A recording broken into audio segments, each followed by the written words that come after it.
on the pandemic, very heavily infected, and we've stopped them. It's the strongest we've been on the border in many, many years, probably decades. So it's been very good. Thank you very much, Chad. And FEMA Administrator Pete Gaynor. Sure. Pete, thank you very much. He's been so busy I don't even talk to him anymore. Just say hi, Pete. I said, where's next? But you've been doing really a fantastic job, and we appreciate it. And Senator Chuck Grassley, a incredible man and a friend of mine, and somebody that represents the state so well. And I almost don't have a chance when he calls, right, Joni? That's we almost right. don't have. And then on top of it, Joni Ernst calls. And between the two of them, Kim, we got a great team. You get what you want, right? But we really do. We have a fantastic team. And also state and local officials and Iowans affected by this incredible storm. Last week, for those of you that don't know what happened, a powerful hurricane force winds pummeled Iowa like I guess you haven't really seen before, right? Yeah, has this ever happened, a thing like this? Not to this extent. Have we experienced anything even close the to size this? and the power of the winds. All Americans are united in grief and prayer for the precious life that was lost. So how many people were lost, would you say? Right now we've had 3 fatalities, and when you look at the severity of the damage and how widespread it is, and especially in Lynn County that you're in right now, it's been a blessing that we haven't had any more loss of life than we've had. Oh, well, that's good. That's 3 is too many, but 3 that's is a lot. too many. And people injured, I know, but Yeah. but they'll be okay, right? Yeah. This took a big chunk out of your entire state, Chuck. This was a big portion. I guess more than half of your counties were affected, and some very badly, right? About 113 million acres of crop. Amazing. No, it's amazing. So my administration's already working with Iowa officials, some of whom are with us now, to provide aid and to assess the damage. Winds from 80 to 110 miles per hour have carved a path of destruction through over half of Iowa's really great counties, many of which I got to know over the years. Up to 43% of the state's corn and soybean crops have been damaged or totally destroyed. 332 cell towers were damaged, think of that, impacting 1 million residents. Nearly 500,000 of the Iowa Electric customers lost power, but I understand the power is back to about 90%. That's the goal by the end of the night, so we're making progress and getting closer. And the power company's done a good job Yep. under the circumstances? We had 595,000 households without power. 97% of Lynn County had no power from the storm, Wow. so unbelievable. So they really did a good job getting Yep. it back, right? Yep. So fast. With the That's compact fantastic. aid, mutual aid, really implementing that, we've seen a lot of collaboration take That's place. fantastic. Thank them for us. And schools here in Cedar Rapids were hit very hard, and many of the schools that planned to open are now going to be delayed, not for the pandemic reason, but for an unrelated reason that nobody thought would happen. So yesterday I approved a disaster declaration for Iowa, you know that? And it was done in record time, and we're offering the full support of the federal government, so you'll take care of that. Sure. And the USDA also announced assistance for impacted farmers, just as we delivered $117 million to the Cedar Rapids Flood Mitigation Project in 2018, and that was another big one. Yeah. Cedar Rapids has had a rough couple of years when you think about it, right? But we took good care of the flooding, and just like we did that, we're going to help you recover from the storm, and we'll get it done, and we'll all get it done together. Iowans have always been resilient and strong and tough and great people. From the depths of this grave hardship, we will rebuild even stronger than before. We're going to be in fantastic shape in a very short period of time. You have a outstanding group of people representing you, and maybe if I could, Kim, you could start off and say a few words as to what's going on and how we can further help. Yeah. Well, first of all, I just want to extend my gratitude for the incredible turnaround time. In less than 24 hours, you were able to approve the major disaster declaration, and that provides a lot of insurance to our communities that have been impacted by the derecho.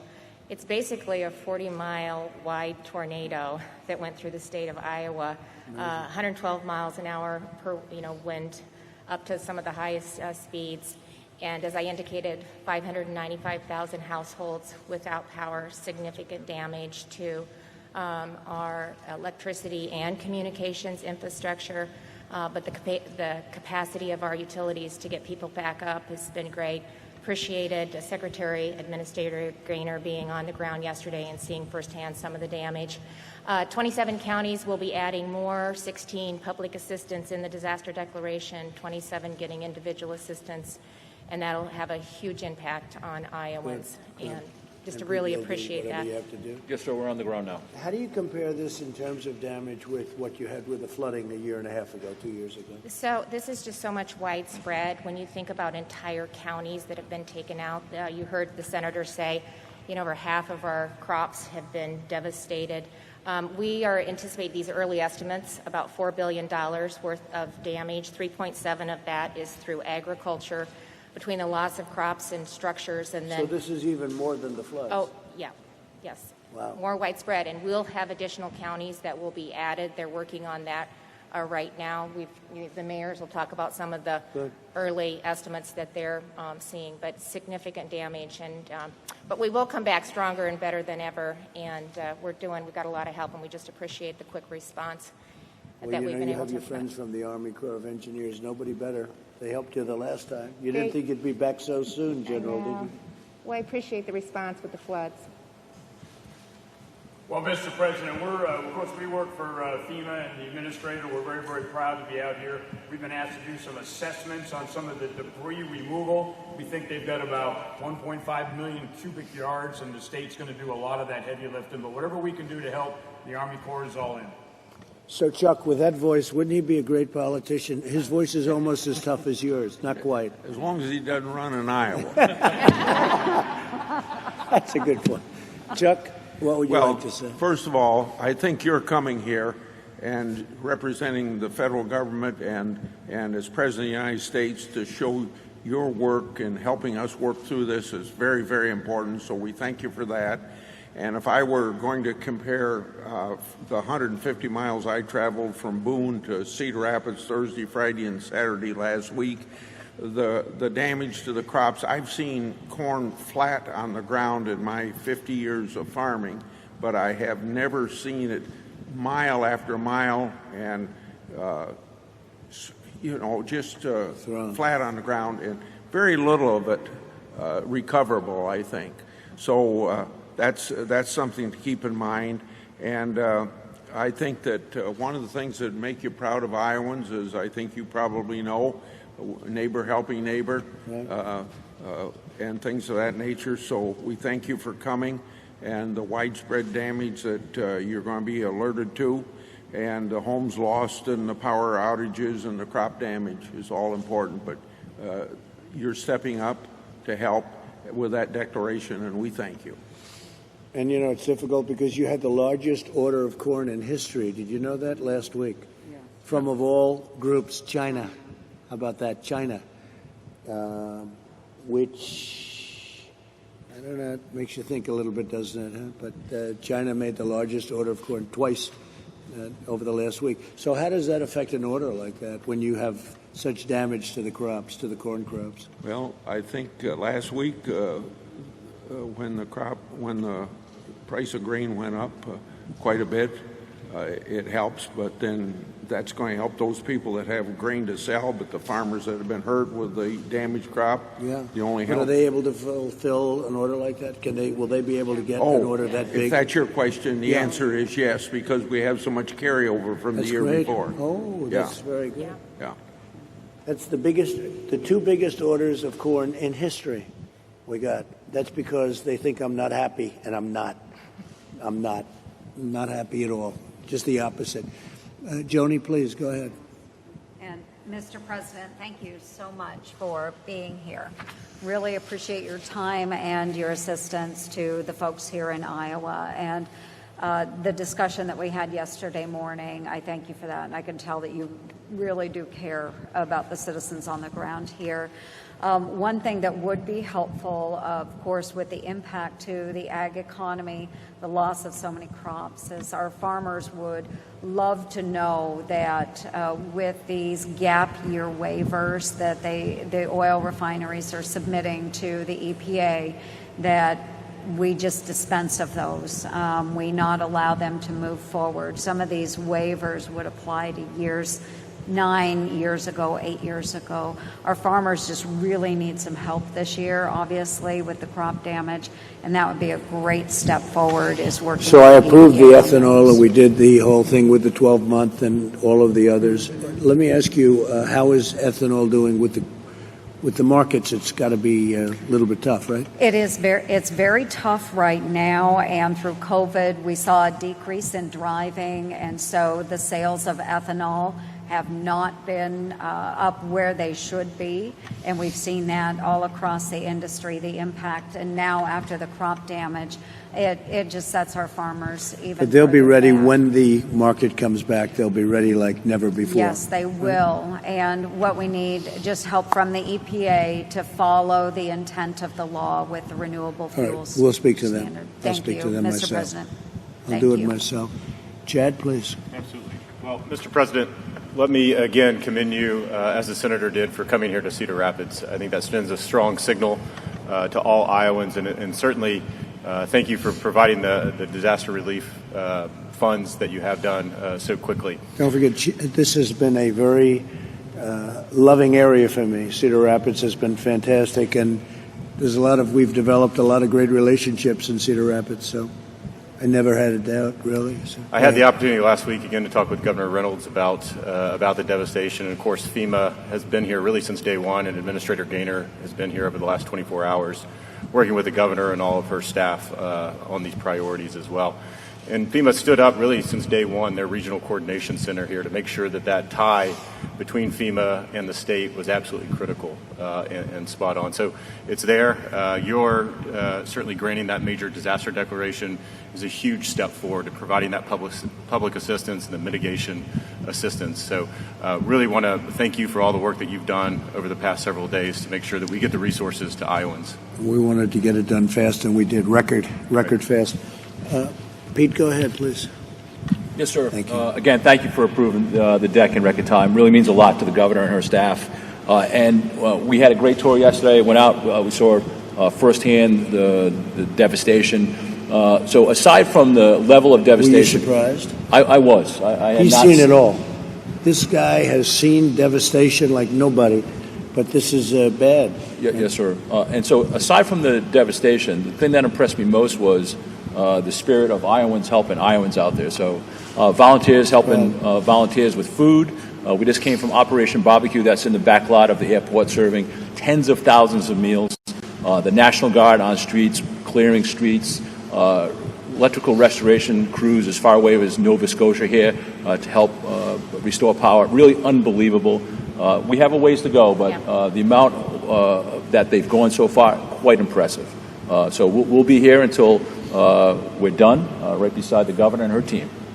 What is the timing, do you think? Well, it will take some time to clear debris. I think debris is going to be the some of the hardest things to do. There's lots of it out there. So that does take time, but we have a plan to do it. And again, we'll be here until the job is done. Can you find usage in some of the corn? Is it aged enough, or is it just really not going to be able to be used? Well, Mr. President, I'm Secretary of Agriculture here in Iowa, and it'll depend. A lot of it, as the senator said, is it won't come back up. You won't be able to harvest it for any use. Some of it will, but there are millions of acres of corn that just won't flat out be able to be harvested. So, but to your point, you've never seen anything like that. no, not to the widespread. Governor mentioned it. I mean, we're talking hundreds of miles by 40, 50, 60 miles wide. It's not that It's not that we're not used to dealing with difficult weather in agriculture. It's just something of this scale is really tough. What about other states, by the way? How was it? They weren't affected nearly like this. But It started in South Dakota, went to western Ohio, but really if you get into western Illinois, there was some crop damage, but nothing like what you're seeing or what you'd see from central Iowa really into eastern Iowa. It took the bullseye. Incredible. Okay, thank you very much. Good job. Would anybody like to say anything? Please, go ahead. Please. I'm Brad Hart, Mayor of Cedar Rapids. Good. Welcome back to Cedar Thank Rapids. you. Thank you for your leadership, and thank you for the disaster proclamation. That is really important for us, and it's starting to, not only the federal aid, but the rest of the country is starting to take note. And so we're getting volunteers and help from around the country, and that's really important. Almost every one of our almost 60,000 homes and businesses had some kind of damage. That's how widespread it was. Most of the city didn't have power for a week. I still don't have power at my home, and there's about maybe another 20 or 30 or 40,000 people that are still waiting for power to come back up in You Cedar expect Rapids. it when? When do you expect Today, everything? hopefully today. Oh, good. All right. Well, then yeah. they've done a very good job. No, That's they pretty have. good. They've brought in thousands of linemen to work on this. One of the things that and I have a letter that I'll present, Sure. leave with you, but in the disaster proclamation declaration, if we could get the individual assistance, because so many people have not only, they may have homeowners insurance, but there's still a premium to pay. They still have to throw out food that insurance won't cover. And most policies for insurance do not cover removal of trees. They'll pay to move it off your house, but not once it's on the ground, you have to pay for that. And that could be tens of thousands of dollars for lots of homeowners. And so adding the individual assistance component to the disaster declaration would really help so many people get those trees out of their yard and not have such a financial burden for them. So that would be a big help How for us. have the insurance companies responded and acted, would you say? Personally, Have they tried to hold back? From my house, they've been very attentive, Good. and I know that many of the insurance companies have brought in hundreds of adjusters to try to process claims. But it's hard when we didn't even have power and didn't even have cell service for several days. Are you pretty well covered with insurance, sir? I mean, you have good I hope so, clauses? but the trees in my yard will cost me lots of money, more than what my coverage is, and I have pretty good coverage. But I can handle that, but there's so many Iowans who cannot. So that would be a great help All right, for good. We'll take thousands a of look at those. it. You know about that? And it's actually part of the disaster declaration, and we're actually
Be able to rebuild and rebuild right, not just cobble things together. But you feel good about it. I feel good about it. And you really have good insurance. Most of you seem to have very good insurance. Well, we've seen tornadoes before, and usually when we have a tornado, you know, it hits one spot. We actually feed cattle on 11 farms, and so, yes, we've had trouble before, but never on this many places at once. So this was, in a way, less dangerous than a tornado, but much wider, right? But the point of a tornado is truly brutal. You know, my wife and I were in the house, and we said, this is not a tornado, but when the siding went off the back side, we decided to go to the basement. So. It might have been. He said, maybe it is a tornado. Yeah, so it felt like a tornado. I don't know if it sounded like a freight train, but it was devastating. That's incredible. I've never seen stuff go by the window so fast. Good job. Very good. Please. Good morning, Mr. President. Mayor Jarek Armstrong, Mayor of Clarence, which is about 35 miles east of here on Highway 30. It's a town of about 1,000 people, small town like a lot of communities in Iowa. And we just want to thank you for everything you're doing for the state of Iowa and all our small communities, because we are going to need the help. We were the hardest hit community in Cedar County. Numerous homes damaged, trees down, as the other mayors said.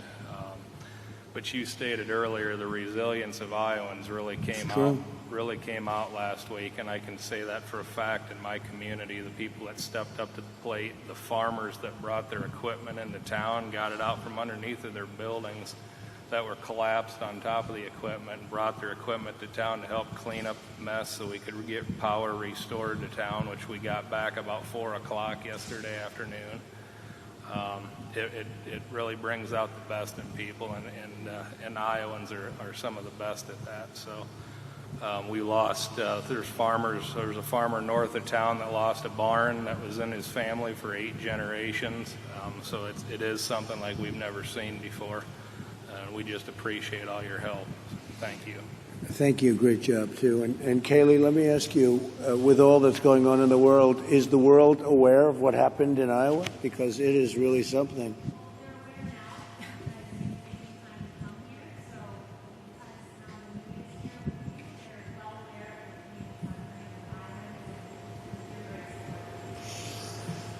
Well, we're going to take care of it. Would you like to say something?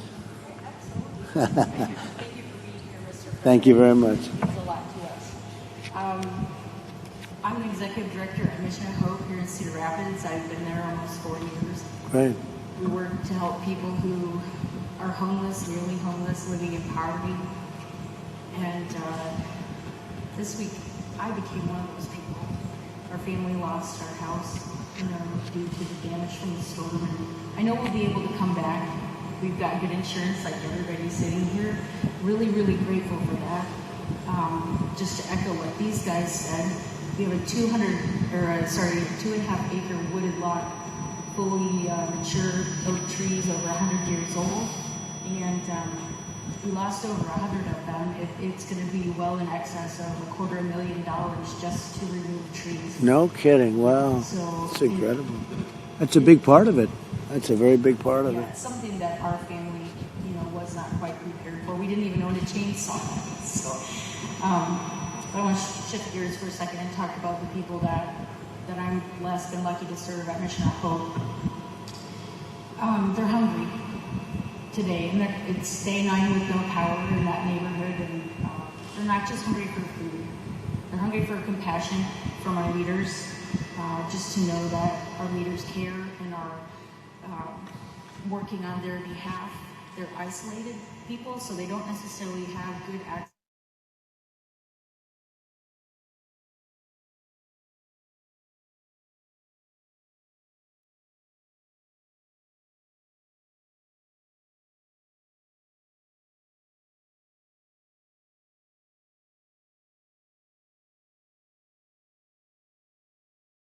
I just went through our lines this week of people who were waiting for lunch, giving out hugs, even in spite of the pandemic.